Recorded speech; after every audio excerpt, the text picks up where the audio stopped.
7 weeks after Superstorm Sandy hit the East Coast, recovery is ongoing for many communities affected by the storm. On Saturday, dozens of residents, concerned citizens, and Occupy activists rallied, sang songs, and marched to bring attention to the slow pace of recovery in the Rockaways, a group of barrier islands that suffered extensive flooding due to Superstorm Sandy. More than 7,000 Rockaway properties are too damaged for authorities to restore power. Community organizers say many are still living without heat and water.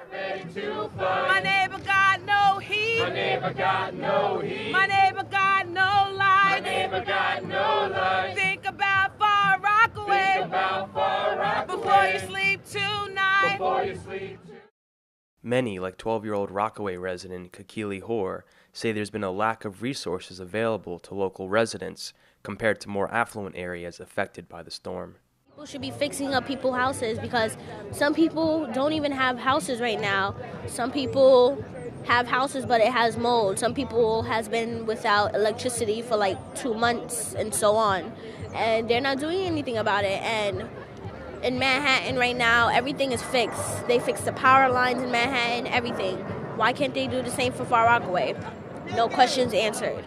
Residents are also concerned about the harmful mold growing in flood-damaged houses.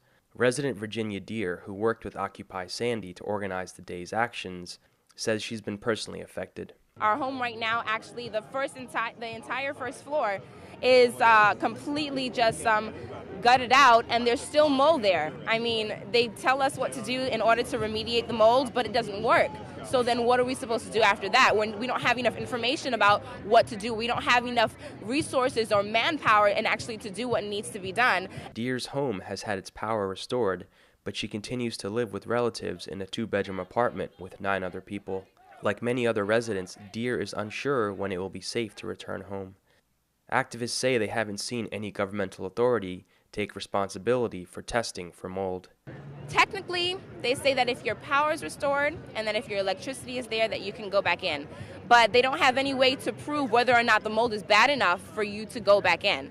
So those assessment measures have not really been put into place. So even if it's said, okay, you can go back into your home, you don't really know 100% sure because you're not sure how to tell whether or not the mold is going to be bad enough to affect you or not. We need some kind of assessment or something so that we'll be able to tell.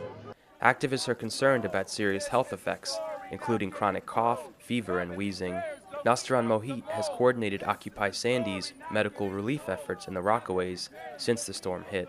This is something that's going to exist in this community for years to come, for months and years to come. And so if there's no, it's inevitable that the solutions have to come. There's no way around it. This community's needs have to be met, and it can't just be from volunteers and nonprofits and NGOs. It has to be a more comprehensive response, federal response.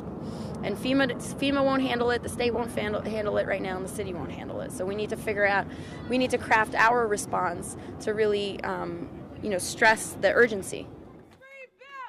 Let's rebuild! Let's rebuild! Let's rebuild! The 2-hour winding march through storm-affected areas culminated on the last block of Beach 29th Street, a neighborhood a few hundred yards from the Atlantic Ocean that was flooded with 5 feet of water. The marchers performed songs supporting the neighborhood recovery efforts and also took part in cleanup efforts. Addressing the crowd from his front porch, a homeowner who gave his name as Carlos says he and many others are in desperate need for immediate financial assistance. So the problem is that we filed a claim like 2 days after Sandy, and we talked to the insurance company. They said it's going to be like mid of January when we get the final report. So what do we do between that? We talk to FEMA and they tell us that they cannot help us because we have flood insurance.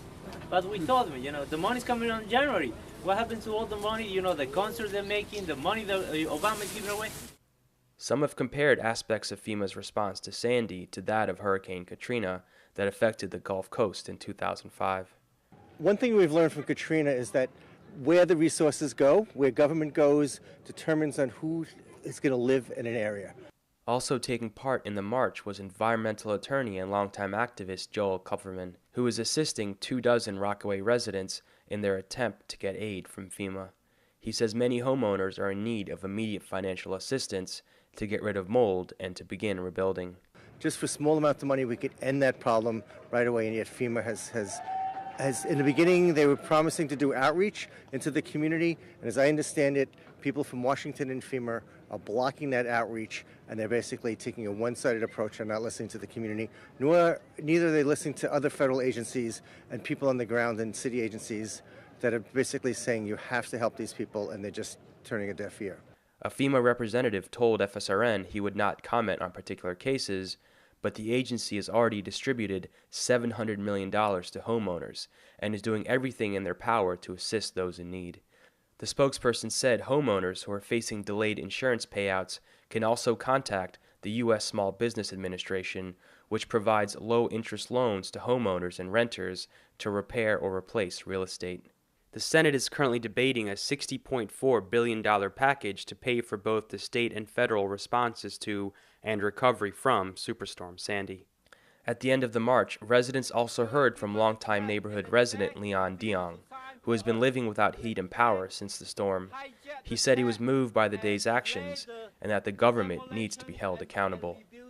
And we are still living in the mold and living in the no heat, no hot waters, and we can't do this anymore.